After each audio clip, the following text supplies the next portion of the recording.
What's going on, guys? Welcome back to another video. In this video, we have another Palantir update. Now, Palantir has had a very bad week. They're down about 18%, as we'll take a look at in a minute. But before we get into all of that, if you guys enjoy the information in this video, please go down and hit that like button and hit that subscribe button. I would really appreciate it, and comment down below your thoughts.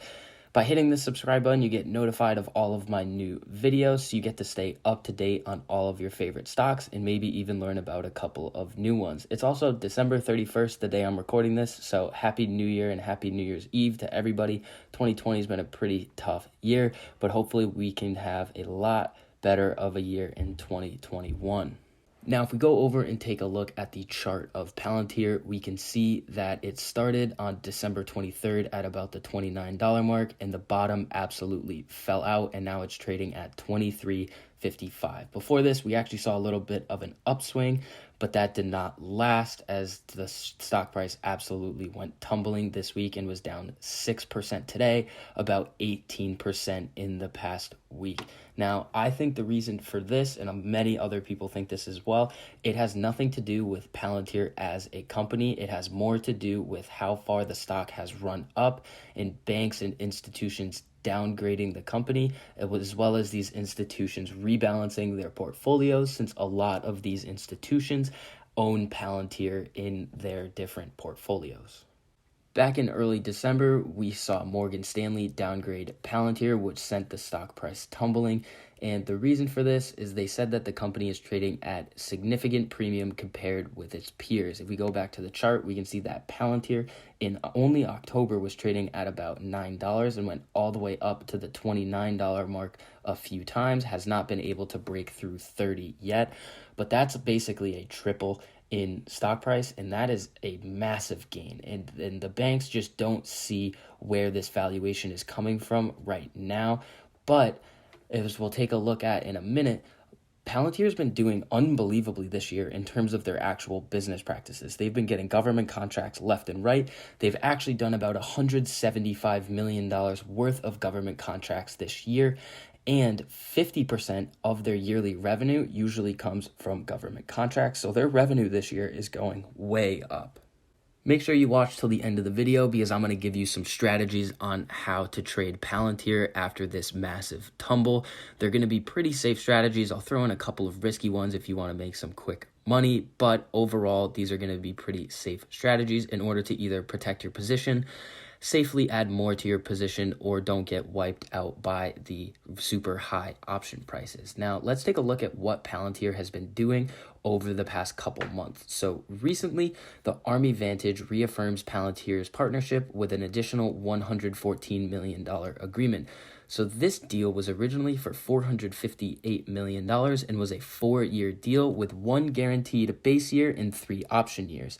So Palantir was guaranteed 1 year with the U.S. Army, and since this contract was signed in December of 2019, it is now December 2020, and the Army liked Palantir's service so much that they decided to renew their contract and grant them an additional $114 million.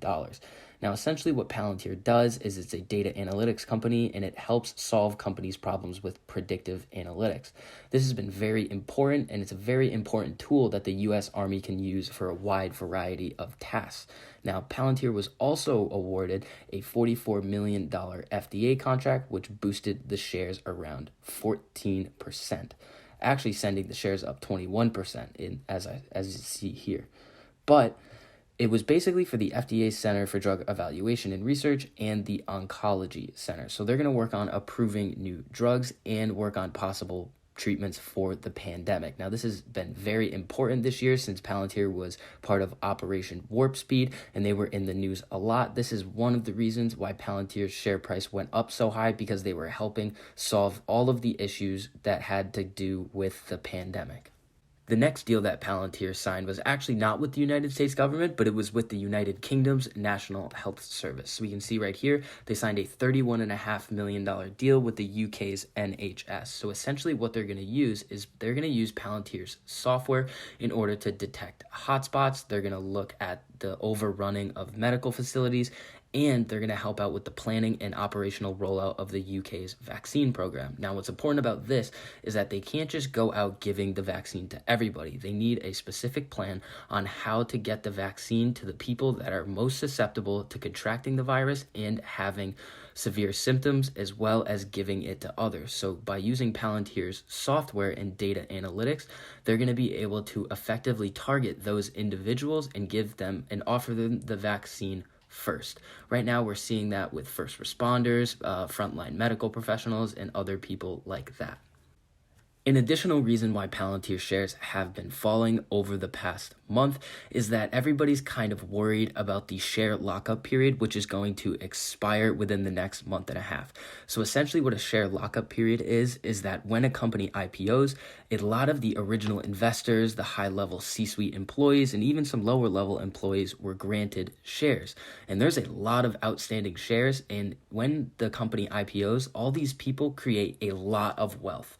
And in order to prevent a massive volatility swing due to a way oversupply of shares on IPO day, sending the stock price through the floor, the SEC and all of the regulatory institutions put in place a lockup period where these individuals cannot sell any of their shares before this predetermined date.